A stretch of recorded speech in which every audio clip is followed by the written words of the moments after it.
Mohon dosen menyelesaikan disempurnakan diri, Tarun tingkat 3 Politeknik Pengayuman Indonesia, jurusan Keimigrasian, nama Nasya Sabila, NRT 202.605.201, Prodi Hukum Keimigrasian C. Jadi, di sini saya akan membahas tentang wacana pemerintah RI yang akan menampung pengungsi dari Palestina. Sebelumnya, kita tengah menyaksikan sebuah momentum yang cukup penting dalam catatan kemanusiaan Indonesia. Pemerintah Republik Indonesia melalui pernyataan resmi Presiden Prabowo Subianto dan jajaran menteri terkait menyatakan kesiapan menerima pengungsi atau korban perang dari wilayah Gaza dan Palestina. Langkah ini muncul di tengah konflik berkepanjangan antara Israel dan Palestina. Negara dan rakyat Palestina yang selama ini mengalami penderitaan akibat perang, pengeboman, wabah kemanusiaan yang mewabah. Dengan latar itu, Indonesia sebagai negara dengan mayoritas muslim terbesar dunia menunjukkan solidaritasnya. Namun seperti semua langkah besar, ini bukan tanpa tantangan, dilema dan pernyataan dan pertanyaan mendasar. Sebelum pemerintah mengumumkan bahwa Indonesia siap menerima sekitar 1.000 orang dari Gaza di gelombang awal, korban luka, anak yatim, orang yang trauma akibat perang. Kemudian berkembang bahwa rencana bisa mencakup hingga 2.000 orang. Lokasi yang dibicarakan salah satunya adalah Pulau Galang di Kepulauan Riau, yang dulu pernah menjadi lokasi pengungsi dari Vietnam. Pemerintah menegaskan bahwa penerimaan ini bersifat sementara, bukan relokasi permanen. Maksudnya, mereka datang ke Indonesia untuk sembuh, pemulihan, hingga kondisi di Gaza memungkinkan bagi mereka untuk kembali. Namun dari sisi masyarakat dan pakar muncul beberapa catatan penting.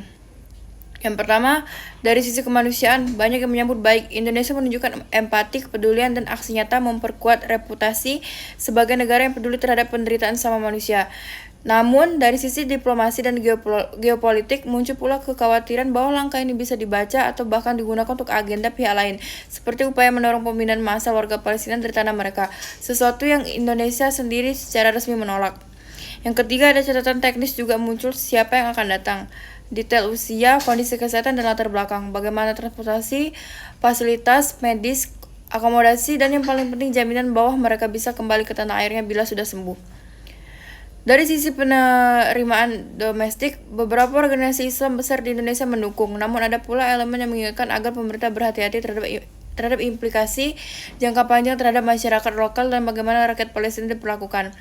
Dengan semua ini, kita bisa menyimpulkan bahwa inisiatif ini memiliki dua wajah, sisi kemanusiaan yang mulia dan sisi pragmatis serta strategis yang harus diatur dengan sangat jelas agar tidak menimbulkan masalah baru. Jadi, apa pesan utama yang ingin kita tangkap? Pertama, langkah ini adalah peluang Indonesia bisa memperkuat perannya di pentas internasional sebagai negara yang peduli, berani mengambil tindakan nyata dalam krisis kemanusiaan. Kedua, ini adalah tantangan, karena tanpa perencanaan matang, tanpa kejelasan regulasi, tanpa koordinasi yang baik, bisa timbul risiko beban sosial ekonomi, konflik budaya, bahkan potensi manipulasi geopolitik. Ketiga, ini adalah tanggung jawab bersama, bukan hanya pemerintah yang harus memastikan program ini berjalan lancar, tetapi masyarakat juga punya peran, seperti membuka hati, mempersiapkan diri untuk integrasi sementara, dan menjaga solidaritas tetap pada relasi kemanusiaan, bukan prasangka. Akhirnya, mari kita berharap bahwa inisiatif ini benar-benar berdampak baik, membantu saudara-saudara kita yang menderita di Palestina tanpa mengabaikan kepentingan Indonesia dan rakyat sendiri. Semoga langkah ini menjadi titik terang, bukan beban baru, menjadi wujud solidaritas, bukan sumber masalah. Terima kasih telah menyimak. Sampai jumpa di kesempatan berikutnya. Sekian Pak, terima kasih Pak.